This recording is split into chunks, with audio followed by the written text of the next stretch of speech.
une équipe des services du Fonds monétaire international, FMI, dirigée par Luca Antonio Ricci a effectué une visite virtuelle des services aux autorités de la Côte d'Ivoire du 25 janvier au 3 février 2022 pour discuter des développements économiques récents et des perspectives économiques. À l'issue de la visite virtuelle de la mission du FMI, M. Ricci a fait la déclaration suivante: les services du FMI notent que, malgré la propagation du variant Omicron, le pic de nouveaux cas a été de courte durée, et les augmentations des cas graves et des hospitalisations sont restées limitées. En effet, les autorités ont pu éviter la mise en place de mesures de confinement perturbatrices dans la mise en œuvre de la stratégie nationale de lutte contre la Covid-19.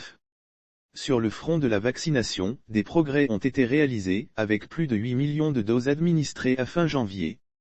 Les autorités prévoient d'accélérer la campagne de vaccination pour administrer 5 millions de doses supplémentaires avant fin février 2022. L'économie ivoirienne continue de montrer des signes de résilience face à la pandémie et d'une reprise soutenue en 2021. L'inflation a augmenté de manière significative en 2021, suite aux pressions inflationnistes internationales, en grande partie, liées à l'inflation des prix alimentaires. Comme indiqué lors des consultations de 2021 au titre de l'article 4, la croissance économique devrait rester robuste en 2022 ainsi qu'à moyen terme.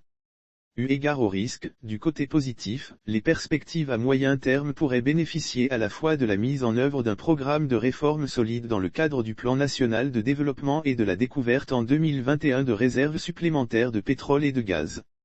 Dans le même temps, l'économie est soumise à des risques baissiers, tels que l'émergence de nouveaux variants de la Covid-19, les perturbations des chaînes d'approvisionnement mondiales, les tensions géopolitiques internationales, et le resserrement des conditions des marchés financiers mondiaux avec des conséquences néfastes pour les flux de capitaux vers les marchés émergents et les économies en développement.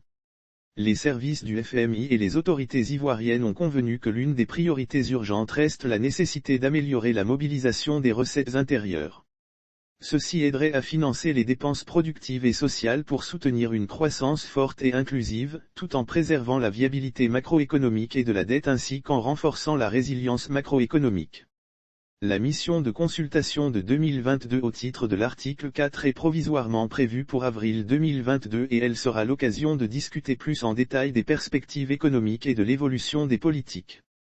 Les services du FMI souhaitent exprimer leur gratitude aux autorités ivoiriennes et aux autres parties prenantes pour les discussions productives et fructueuses. Les services du FMI ont tenu des réunions virtuelles avec le Premier ministre Patrick Achi, le ministre et secrétaire général de la présidence Abdourahmane Cissé, le ministre de l'économie et des finances Adama Coulibaly, le ministre du budget et du portefeuille de l'État Moussa Sanogo, le ministre du plan et du développement Niale Kaaba, le ministre de la promotion de la bonne gouvernance, du renforcement des capacités et de la lutte contre la corruption Epiphane Zoro Bibello, d'autres. Aux fonctionnaires du gouvernement et de la Banque commerciale des États d'Afrique de l'Ouest, des représentants du secteur privé et des partenaires au développement de la Côte d'Ivoire.